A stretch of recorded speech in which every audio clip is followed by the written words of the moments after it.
మన ప్రభుత్వంలో ప్రభుత్వ ఉద్యోగులు 1,15,000 మంది ఉన్నారు, 15,000 మంది.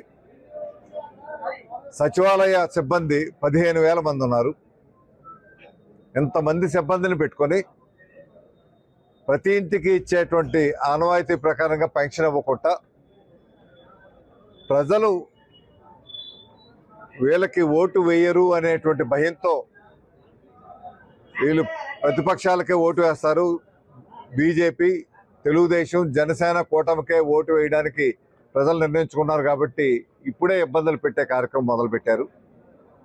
వృద్ధాప్యంలో ఉన్న వాళ్ళు ఆఫీస్కి వెళ్ళి తీసుకోవాలంటే ఏ రకంగా తీసుకోగలుగుతారు? ఇది చాలా అన్యాయమైన చర్య. ఈ ప్రభుత్వం నిజస్వరూపం పెన్షనర్లు కూడా తెలిసింది. ఎంతవరకు పెన్షనర్లకి తెలియలేదు.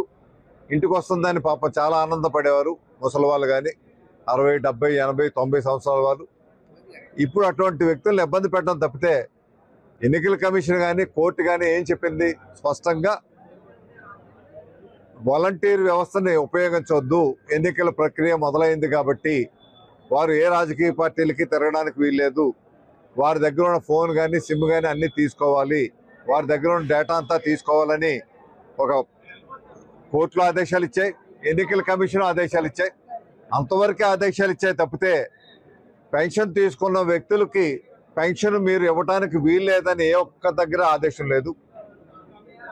అంటే ఇది కేవలం ప్రభుత్వం కుట్రపూరితమైనటువంటి ఆలోచనతో పెన్షనర్స్కి అంతా కూడా ఇబ్బంది పెట్టాలని, వారికి ఇటువంటి ఇబ్బంది తెలుగుదేశం, జనసేన, బీజేపీ వల్లే కలిగిందనేటువంటి భ్రమ సృష్టించాలనేటువంటి ఒక కుతంత్రంతో, ఒక కుట్రపూరితమైనటువంటి ఆలోచన విధానంతో వాళ్ళకి కుతంత్రాలు తప్పితే నీతి అయినటువంటి సవ్యమైనటువంటి పరిపాలన అందించడం చేత కాదు ఈ ప్రభుత్వానికి.